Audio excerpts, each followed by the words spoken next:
And this webinar is really about how do we more effectively communicate our messages, whether we're in a class, whether it is a presentation, whatever message that we are communicating, how do we do it better? And there is an acronym, C.A.R.P. It stands for contrast, alignment, repetition, and proximity. And when we apply these elements, we are going to increase learner engagement, recall, and by extension, learning. Our messages are more memorable. So I want you guys to think, we're going to do a little poll before we get started. And I want you to think about presentations or classes or advertising or some type of visual communication that was memorable. And then I want you to think about some that was not so memorable. Think about a blunder when you just saw something visually and it just shut your brain down and you were like, oh my goodness, something that distracted you or somehow disengaged you from the learning. And in the chat window, I want you to write down what that was. What did you see that was a visual blunder?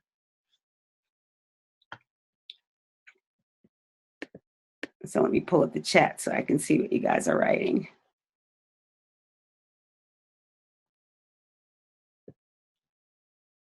Too many words on a PowerPoint. Yes.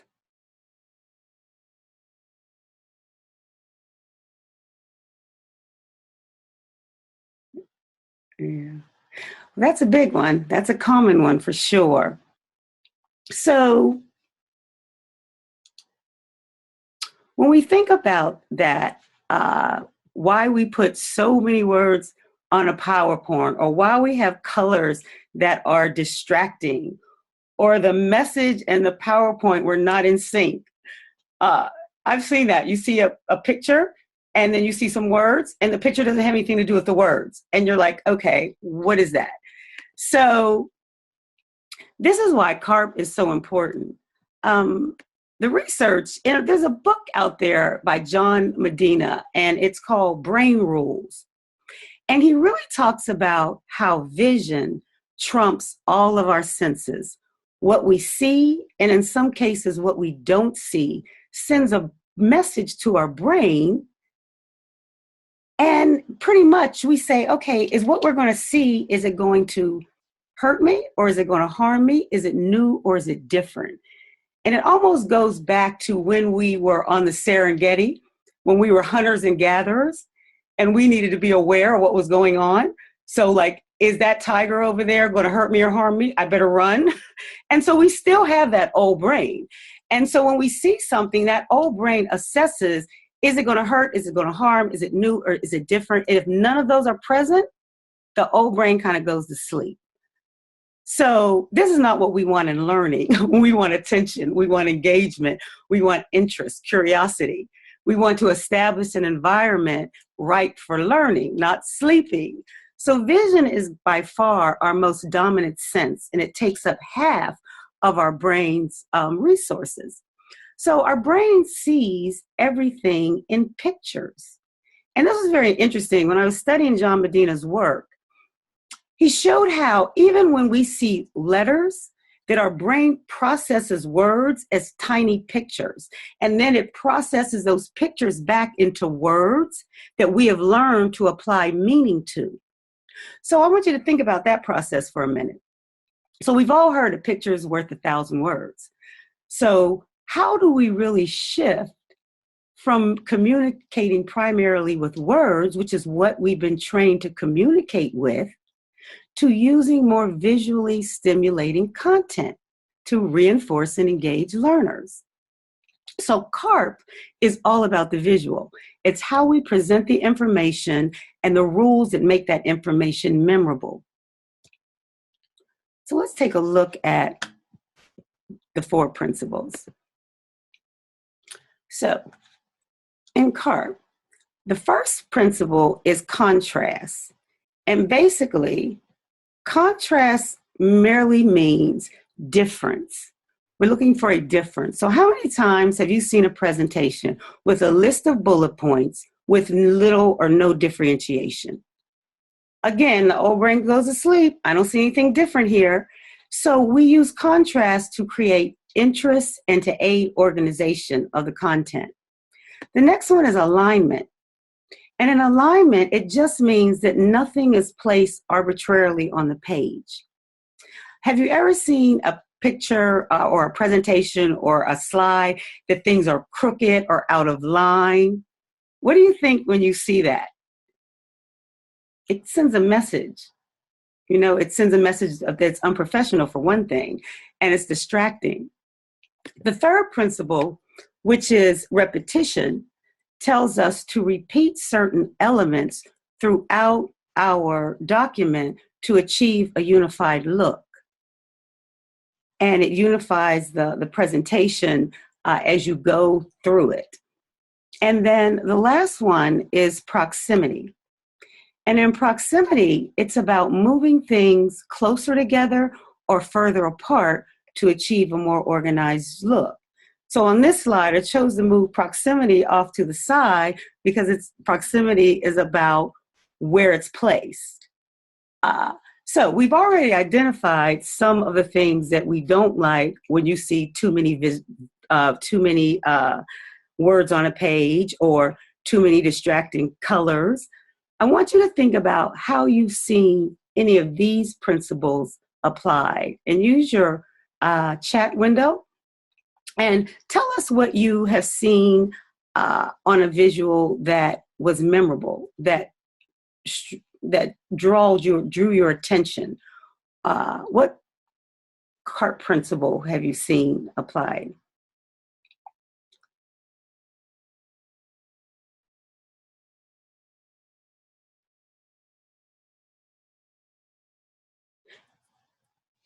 So you can use your chat, or if you want to, there's not a lot of people on the call. If you want to unmute and share, you can do that as well.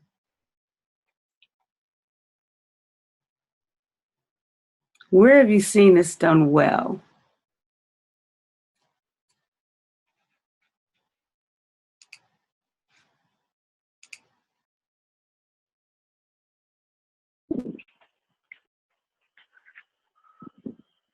Right.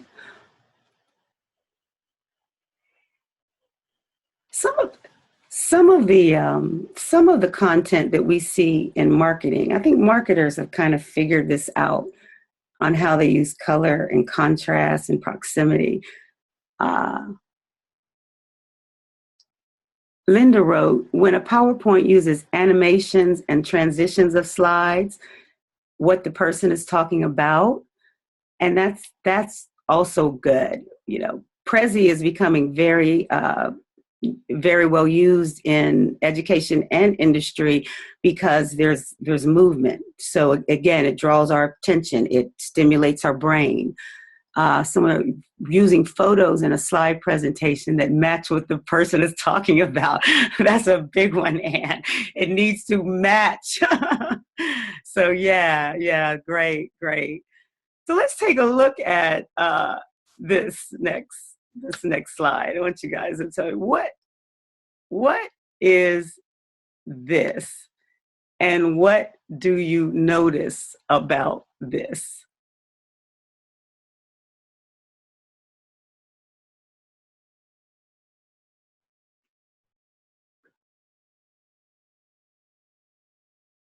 Has anyone ever seen this before?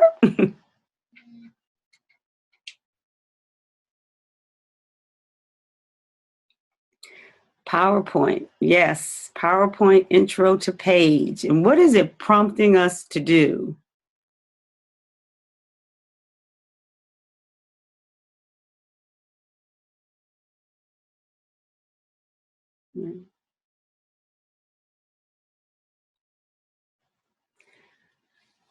The intro page or the following pages of PowerPoint is always, it's prompting us to enter text.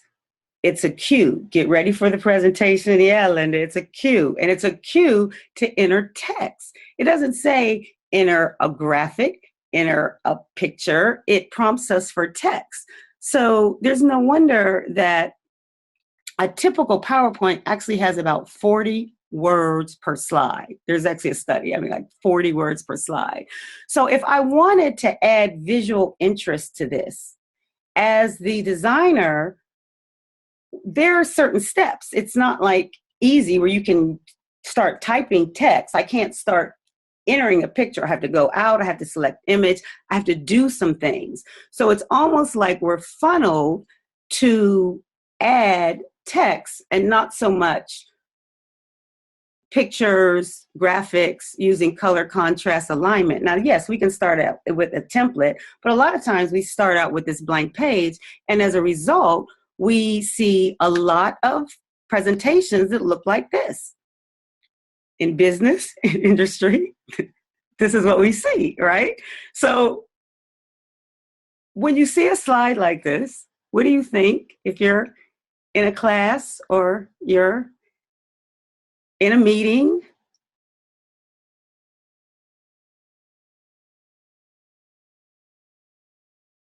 Yeah, it's a little overwhelming. Bullets don't kill, bullets don't kill, bullet points do. Right? Exactly. We get this glazed over look. The old brain is like, oh, I'll go to sleep. Wake me when you say in conclusion.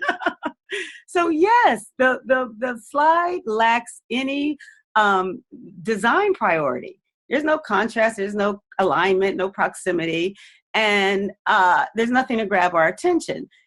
And so remembering that vision trumps all of our senses, and that it takes up half of our brain resources, the absence of C.A.R.P also disengages half of our resources. So here's another example. This is a recent meeting I was in, and I mean, where's the important information on this slide? So, I mean, if you look real hard and try to stay really, really focused, it's actually the last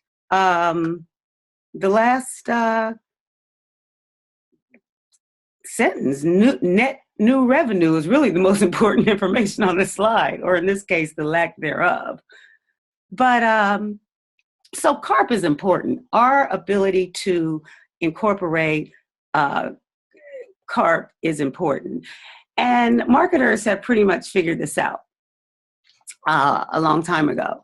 So logos are a great example of C.A.R.P in practice. So look at the contrast in the Starbucks logo. Look at the alignment and the proximity principles in the Olympic rings. The contrast, the color contrast in the Firefox logo. Right? Fast food, they've already done 2 million studies. You know that that red and yellow actually has been proven to make you hungry. So just next time you're out and looking at the Wendy's and the McDonald's, and there's a predominance of red and yellow. And this is my personal favorite right here. I teach What's Your Superpower? Again, using color and proximity. And this one for Coca-Cola, great use of contrast. And Microsoft, great use of repetition. Pictures and colors grab our attention. And so the best visuals for learning are going to incorporate contrast, alignment, repetition, and proximity. Principles are true in marketing, and they're true in learning. So what else did you notice about this slide? As this slide was coming up, what else did you notice? At the beginning of the slide, how did it start?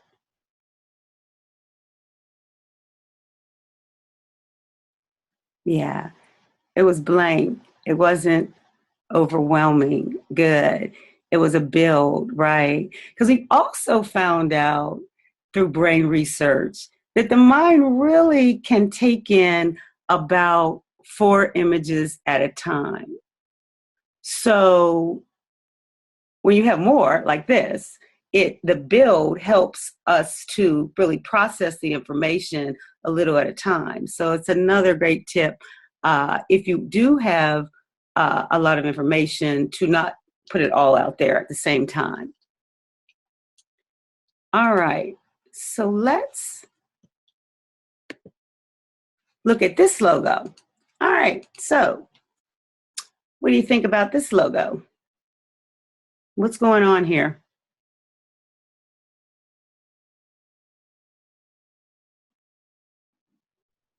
Looks crazy. Yeah, it looks a little crazy. Yes. This was the 2012 Olympic logo for London.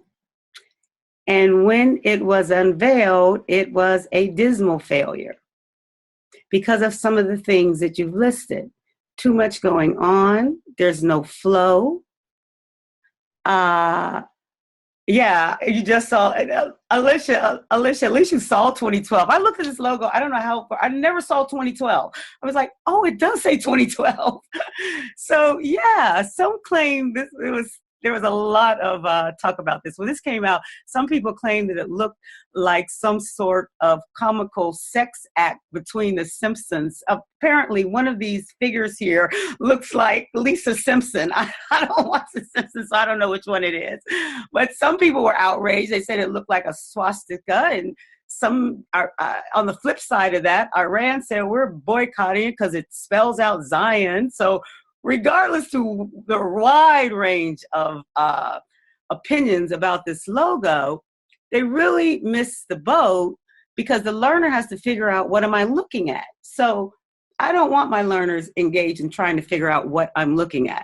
So it needs to be clear. The contrast was off. Contrast is about bringing something to the forefront. Nothing's at the forefront. The alignment was all wrong. There's no invisible line holding it together.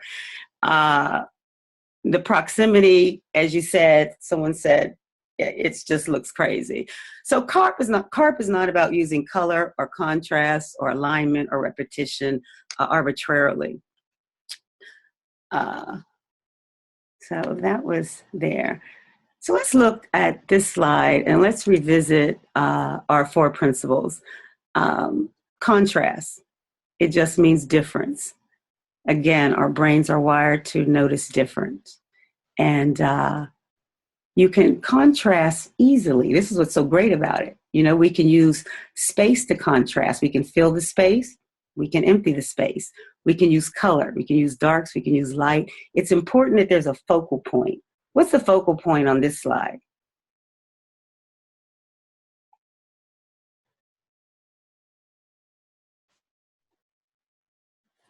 Yeah, yeah, yeah. So and remember, when you're using this design element, that there needs to be a focal point. Um, Contrast is probably one of the most powerful and one of the most easy to achieve. All right. So let's look at alignment. So in alignment, the important part here is that the whole point of alignment is that nothing on your slide needs to be placed arbitrarily. There needs to be a unity between the slides. Nothing should look random. Every element should be connected by an invisible line that makes sense. And so while repetition is about creating unity across a deck or across a publication, this principle, alignment, is about creating unity on one page. So we want to remember that. Which brings us to, actually, repetition. And repetition is one we can have fun with because it's about deciding what visual element you want to repeat. And so in these 2 examples, you have Marilyn repeated several times, but different colors, different backgrounds, but the repetition brings it together. On the example on the right, they've used shape and font for repetition. So repetition is simply the process of repeating elements throughout the document, presentation, design to create a unified look. So while contrast is about showing differences, repetition is about subtly using elements to unify a visual and make it be viewed as part of a larger whole. And then you can use things like background, you can use fonts, you can use color. So you can use several items to achieve repetition. So this last one we're going to talk about, review once more, is proximity. And I don't think I built that right. But the principle of proximity is about moving things closer or further apart. And so the principle says related items should be grouped together so that they are viewed as a group. And the brain research kind of showed there was these eye tracking studies that showed how we view a page, and we really view it in a Z. The eye tracking studies found that we view a page in a Z format. So the first thing we look at is the upper left-hand corner, which I just thought was very interesting. I don't know why our brain does that, but it goes from left to the right side of the page and then down to the left bottom and then across. And so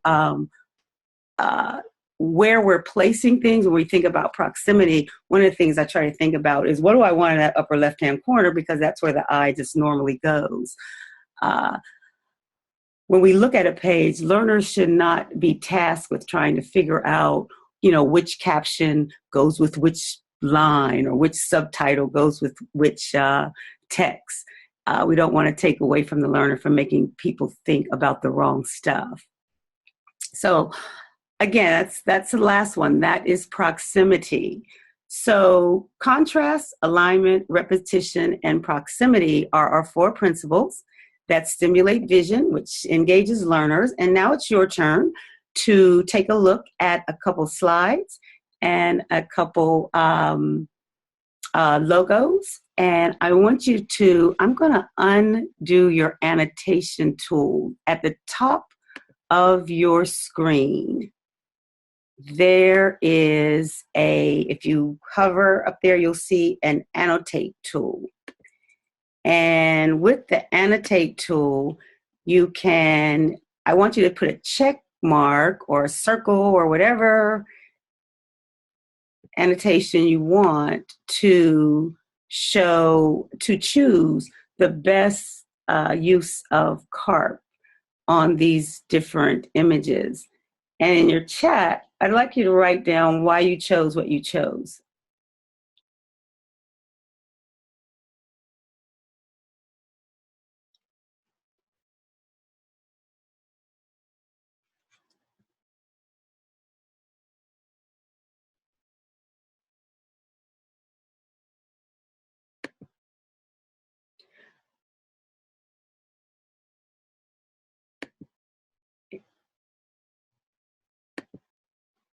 Oh, I'm sorry. Well, that wasn't helpful. Hold on.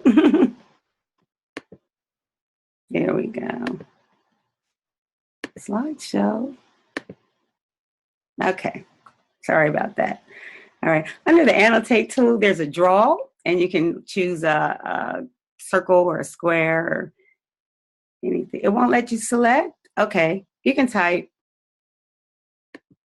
Let me see. Enable attendee annotation. Okay. I don't know why that's not working. Oh, sorry. All right. Let me stop moving. So if there's problems with the annotate tool, you can just type it in the chat, what you like or don't like, or how you see C.A.R.P applied.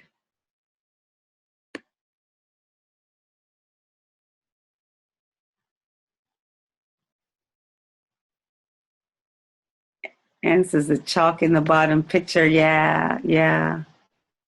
What is it about the 6 steps to presentation success that you like, and which principles do you see? I just see it might be easier for me to talk. Yeah, that's cool. Oh yeah. Okay. That Z formation you were talking about in the 6 steps of to presentation success, it kind of starts at the top, and then even like the chalkboard has like a diagonal sort of slant to it. So you kind of follow it across the top and then come across the bottom. Yeah, good, Anne. Yeah, great use of Z formation, absolutely. And the chalk is related to, when we think about presentations, so that's always great. Linda wrote, I'm going to go with Chick-fil-A because before you mentioned proximity, I never noticed the chicken. I love it. I love it. Yes. Again, that red for the fast food. I don't know why red makes you hungry. But yeah, great use of contrast, the red against the white. Yeah. Great. Which one of these are like bad?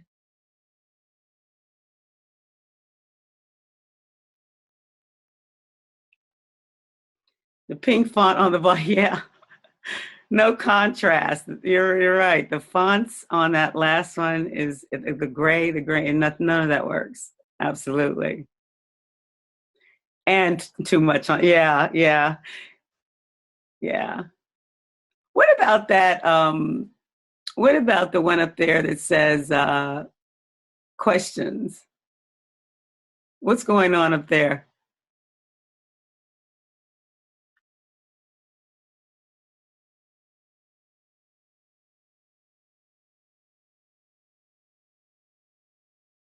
I'm wondering what, yeah, right. What questions? This was a slide that was right. That's the photo has no relevance. Absolutely. This was the last slide of a very long presentation I attended a couple weeks ago. They had a lot of slides like those earlier bullet points. And at the end, this was the picture. And first of all, I have no questions because my brain is still asleep. And then there's nothing here to say I need to ask a question. So yes, our pictures need to match. You know.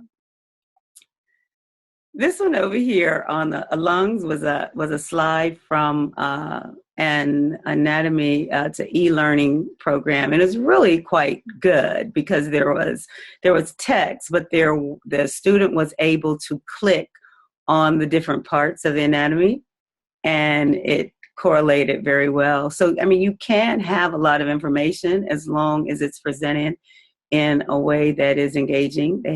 They were able to engage with the material, and that was pretty cool. So yeah, you guys have it.